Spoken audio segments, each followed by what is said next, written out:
বিসমিল্লাহির রহমানির রহিম। প্রিয় বন্ধুগণ, হোমিওপ্যাথিক চিকিৎসা একদিকে যেমন অনেক কঠিন চিকিৎসা, অনেক কষ্ট করে মেডিসিনটা নির্বাচন করতে হয়, অন্যদিকে আবার অনেক মজার চিকিৎসা, ক্ষেত্র বিশেষে অস্বাভাবিক কিছু রেজাল্ট আসে।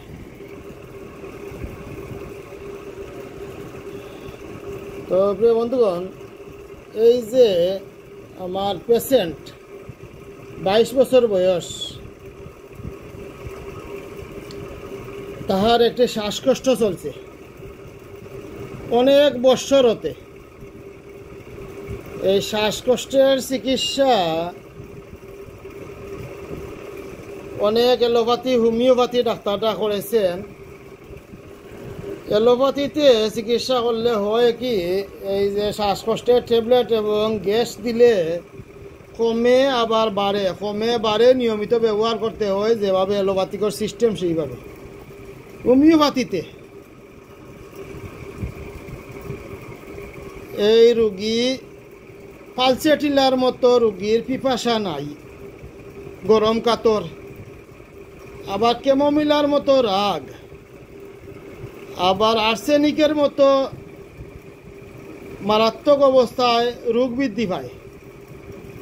এই তিনটা মেডিসিনের সিমটম এক হয়ে যায়। আর্সেনিকের মতো রোগ, ক্যামোমিলার মতো রাগ, পালসেটিলার মতো পিপাসাহীন এবং গরম কাতর।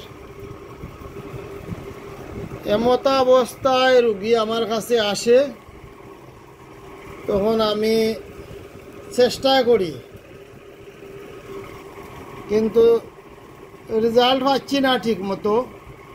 এমত অবস্থায় আমার প্রিয় শিক্ষক একটা রবীন বর্মন স্যার যে কথাটি বারবার শিখিয়ে চলছেন, রোগ নতুন হোক আর পুরাতন হোক, তার কজেশনটা অতীব গুরুত্বপূর্ণ। তাই আমি এই রোগের কজেশন খুঁজতে থাকি, কিন্তু তার মা কোনো কজেশন বলতে রাজি নাই। সে বলে কোনো কারণ তো দেখি না, কোনো কারণ নাই, এমনিতেই শ্বাসকষ্ট প্রায় 7-8 বছর হতে। আচ্ছা যাক, এমত অবস্থায় শেষে গিয়া যখন কুল হারাইতে বসে আছি, এমত অবস্থায় আবার কজেশন খুঁজি, তখন তার মা বলে গত রাত্রে বয় পাওয়ার পরে আবার শ্বাসকষ্টটা বেড়ে যায়, এবং আমি দেখেছি বাচ্চা রাত্রে ঘুমাইলে ঘুমের মাঝে বয় পায়, বইয়ের স্বপ্ন দেখে বয় পায়, এর পরতে শ্বাসকষ্ট বাড়ে। এই বয় হতে শ্বাসকষ্ট বা বয় হতে যে কোনো রোগ, আমাদের হোমিওপ্যাথিতে দুটি ভালো মেডিসিন আছে, যেটা একোনাইট এবং পালসেটিলা, একোনাইট এবং ওপিয়াম। এই একোনাইট এবং ওপিয়াম, তো একোনাইট হলো তরুণ অবস্থা, আর অবস্থা একটু পুরাতন হলে ওপিয়াম। যাক, প্রথম কোর্স একোনাইট দেই M2, সুবিধাজনক রেজাল্ট না পেয়ে রোগ যেহেতু একটু পুরাতন হয়ে গেছে, ওপিয়াম দেই। দ্বিতীয় কোর্স ওপিয়াম 2, 50 মেলাসিমেল মেডিসিন। আলহামদুলিল্লাহ অনেক ভালো রেজাল্ট। ওপিয়াম সেবনের পরে রোগী কমপ্লিট সুস্থ হয়ে যায় অতি অল্প সময়ের ভিতরে। এরপরে যখন আবার পরবর্তীতে আবার আরেকদিন বয় পায় এবং কিছুটা বৃদ্ধির লক্ষণ আসে, তখন গতকালকেই রাত্রে আবার ওপিয়াম 3 দিয়েছিলাম, 1 করে রোজ 3 বার। এবং এই ভিডিও তৈরি করার জন্য আজকে সকালে ফোনে খবর নেই। এই গত রাত্রে ওপিয়াম 3 সেবনের পর বাচ্চার শ্বাসকষ্ট কমে যায়। 22 বছরের মেয়ে, আচ্ছা, তো শ্বাসকষ্টটা কমে যায়, সে সুস্থ আছে। তো আলহামদুলিল্লাহ, আল্লাহ পাকের শুকরিয়া। মেডিসিনটা সঠিকভাবে বললে কত সুন্দর, কত তাড়াতাড়ি রেজাল্ট আসে, কিন্তু আমরা মেডিসিন কতটুকু সঠিকভাবে দিতে পারছি সেটা হলো প্রশ্ন।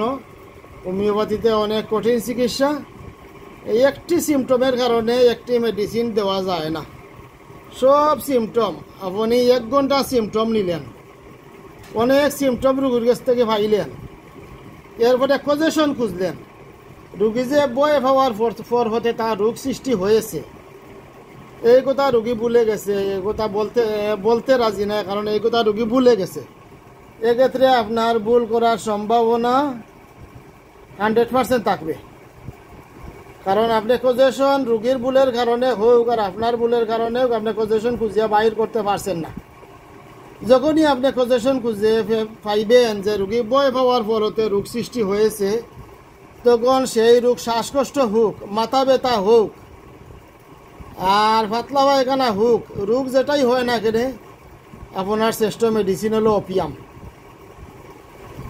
এই ওপিয়াম মেডিসিন নির্বাচন করতে হলে তার সাথে রোগের অন্যান্য সিমটমের সাথে বয় সংযুক্ত থাকতে হবে, অর্থাৎ রোগী বয় পাওয়ার পরে তার রোগ সৃষ্টি হয়েছে। সুতরাং হোমিওপ্যাথি একটি সূক্ষ্ম চিকিৎসা ব্যবস্থা, খুব খুব খেয়ালের সহিত সূক্ষ্মভাবে তার সিমটমগুলো কালেকশন করতে হবে, তবেই আপনি সফল হতে পারবেন। তো প্রিয় বন্ধুগণ, আজকে এই পর্যন্ত। সবাই ভালো থাকেন। আসসালামু আলাইকুম।